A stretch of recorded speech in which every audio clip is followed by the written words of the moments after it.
We are fast approaching the holidays and the time for overnight guests. Now, I believe hospitality, for example, having someone over for dinner versus overnight are very different. And there are a lot of extra things that you need to think about for your overnight guests. We want our friends and family to feel cared for and comfortable, and ultimately that they would feel they can make themselves at home.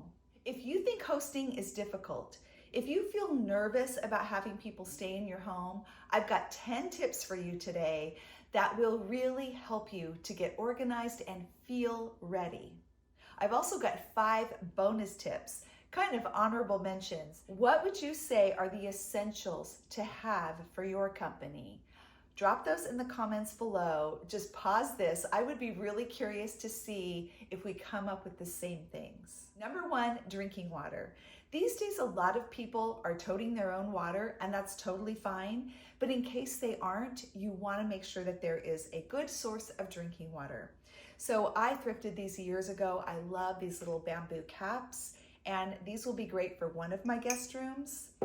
And then I recently thrifted this beautiful bottle. It was $4.99, and the trick here when you're looking for these is to find a glass that fits. And I tried many that did not, but this one fits perfectly. It sits nice and flat, it covers the entire mouth of the vase, and it doesn't really wobble. It's pretty secure. And so this way, people can remove the glass, pour their water, and you've got the set. Now you can purchase these. I'll find one on Amazon and link it below in case you don't want to go thrifting, but this is a beautiful way to leave some drinking water. Number 2, very important, you want your space to be as clutter-free as possible. And here's the rule of thumb. The longer your guests are staying, the more clear your room needs to be. So you have someone staying for one night, that's not a huge deal if it's your kid's bedroom and you kind of moved them out for the night. You can make sure they have a spot to put their suitcase, but it's not like you need to clear the room out. You have someone staying for 2 weeks, you probably need to make more space for them, clear more closet space, clear more surfaces. And if you're talking about a month or more, you really need to remove everything personal out of that room. Kind of go into hotel mode.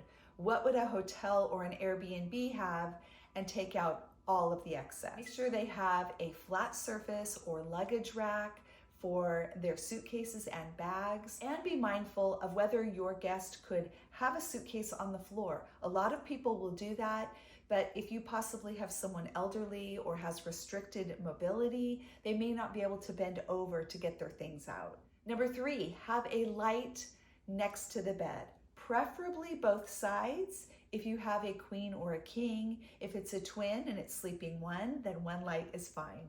Number 4, you need desk supplies. Now, what I mean by that is a pad of paper and some pens. A lot of people use their phones for any types of notes, but there are people that would love to just quickly grab a piece of paper because they're running to the store. You also want to have charging ports, or at the very least, extension cords that are easily accessible for people to charge their devices. One trick is to let your guests know that behind their pillow is an extension cord.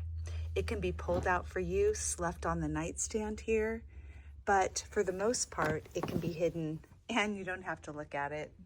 And lastly, you need your Wi-Fi password. It's so nice to have it in writing and just have it there so you don't have to worry about getting it to your guest. Number 5, I always have extra pillows, and I have different types of pillows. For example, in our Airbnb, I may have 4 pillows on a bed, 2 standard sized pillows, 1 extra thin pillow, and 1 orthopedic pillow. This just gives your guests choices. Many of us are particular about our sleeping pillows, and I know a lot of people travel with theirs. I certainly do, but you want your guests to be as comfortable as possible. This leads right into number 6, have extra blankets. Now, I have found that having extra blankets is better than having warmer sheets. So I don't usually use flannel or polar fleece sheets unless I know my guests would like them. If you have them and you want to give them the choice, that's great. But if you're not sure, the easy way is with a lighter cotton sheet and lots of extra blankets, because you can add to the warmth, but you can't take it away if a polar fleece is too hot for them. Number 7, make sure you have some empty hangers and space in the closet for them to hang their clothes. Number 8, Kleenex. I really like having a box in the bedroom, but you also could have it in the bathroom, and that's just fine as well. And in a pinch, as long as you have toilet paper, you're good. Number 9, snacks. Now, again, this depends on who's coming. So another rule of thumb, the more comfortable you are with this person, the less likely you are to need these things. And here's why. When it's family and close friends, we have no problem making ourselves at home. We have no problem saying, oh my gosh, I have a headache. Do you have any meds? Or how long till dinner? I'm feeling a little hungry. Would you mind if I grab something? But if this is a guest that you don't know as well, they may feel a little awkward asking for these things. And this is why I want to make sure they have what they need. Often guests automatically feel like they're putting you out in some way, even if it is your pleasure to host them. So you might make your fridge and pantry available to them, but if they don't feel comfortable enough to take you up on that offer, having a little basket of snacks in their room can be really helpful. I like to get a nice variety of sweet, of salty, of organic and healthy versus kind of junk food. Just give a lot of choices if you can. Number 10, make sure a bathroom is ready for them. You want to make sure that you have clean towels ready, clean hand towels, and that the bathroom is clean as well. If you feel like you're not a great housekeeper, here are some really quick tips for your bathroom. Empty the trash can and wipe it out. Get a good all-purpose cleaner and 2 rags. Spray everything. Get everything wet. Use 1 rag to begin wiping down every surface. You're now trying to dry the surfaces.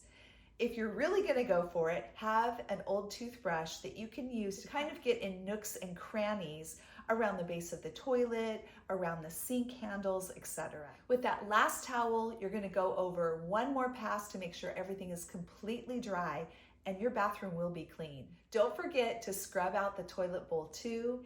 And if you have a hard time with rings, you can use a pumice stone. Okay, now we're moving on to the 5 bonus tips. These are just extras. These really aren't necessary, but they are nice. Number 11 is room darkening curtains. Especially if someone is coming on a weekend or for a vacation, a lot of times people want to sleep in, and it's hard to do if you wake up as soon as the sun comes through. That's how it is for me, and room darkening curtains help so much if I want a little extra sleep. Another alternative would be to have an eye mask ready on the bedside table to block the light. Number 12, have a good selection of books and magazines available. Again, we pretty much live off of our phones, our tablets, and most people aren't going to be at a loss of what to do if they're having some rest time in their room. But not everyone wants to be on their phone all the time, especially before bedtime. So think about your guests, if you know them well, what they might enjoy, and maybe get a selection of a few magazines, a few coffee table books, and put them in there just in case. Number 13, have an iron and ironing board or steamer available. This is really handy if your guest is coming into town for a holiday, a special event, a funeral, or a wedding. We have a steamer in the Airbnb with a note on it that says, an ironing board and iron are also available upon request. You don't necessarily need to have this near where your guest is sleeping. Maybe they're sleeping on the couch and you're making a little space for them. That still can be put away, and just let them know that you have it if they need it. Number 14, pillow protectors. So if you've been here on the Peaceful Home for any length of time, you have probably heard me talk about these. Here's one that just came out of the wash. This is for my king size pillows. It has a zipper close, and this goes directly on your pillow, and then your pillowcase goes over this. So if you are tired of yellow pillows, a lot of us drool when we sleep, we perspire, and it stains the pillow. When you use a pillow protector, it will stain this, and this can be tossed in the wash, put right back on. And lastly, number 15, some fresh flowers. Now this again is completely unnecessary, but it is really nice. And flowers just make you feel welcome in a space, and they bring a lot of cheer. I always make sure I have a stock of just a few vases that I can use. I just got these at an estate sale, $1 each, this beautiful blue glass. And at this price, it's a perfect container for a homemade arrangement. I also bought this one, which is really cute. It says flowers in French with the little hanging wire. And what I normally do is I will either go to the supermarket, buy often the least expensive set of flowers I can get. So you're really not paying much. Bring those home, do an arrangement. If you guys ever want to see a how-to on that, let me know in the comments. That would be a fun video. I also go out on my property and I just take things from my yard to add as greens and filler. This little guy is just completely from my yard. I just went out with my scissors, grabbed a few flowers. This is nothing fancy, but it's gonna look so sweet in a guest room. Forgot to mention that I always have a basket in the restroom in case my guests have forgotten anything. Now, I happen to be completely out of new toothbrushes, so I went and grabbed mine and Kevin's. But normally, you would never put a toothbrush in here unless it was sealed. Everything else really is fine. Lotion, the shampoo and conditioner, and body wash that are in the shower, but also the deodorant. I wouldn't do a stick deodorant that someone else might have used. The spray really doesn't matter. And a comb is better than a brush because it can be cleaned.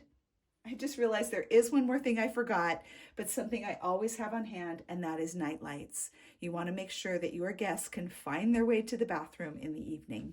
Now, here's one of the most important things I can say about hospitality. Hospitality and entertaining are two different things. When we are entertaining guests, the focus is on making sure that we have done all the right things, that we have everything in place, and that we look good and we feel good about what we're doing. Hospitality is putting all the focus on your guest. Yes, you're still doing things, but it's not to make you look good, it's to make them feel good. It's so that they will hopefully feel comfortable in your home. So this is the most important thing in my opinion. If you have a guest who is sleeping on your couch and sharing your bathroom, and you're not a great cook, so you got some takeout, you have the ability to make that guest feel so special and loved. Your heart towards them, the smile on your face, you feeling confident about who you are is what is going to leak out to your guest. A perfect home with a stressed out host, no good. It would be better to have all of the imperfections and have you filled with joy and a welcoming heart. Well, I hope you will hit the thumbs up button if you enjoyed this video and subscribe if you haven't already. And what did I leave out? What things have you found make your guests feel comfortable? I would love to hear your thoughts. Thanks so much for joining me today on The Peaceful Home. God bless you.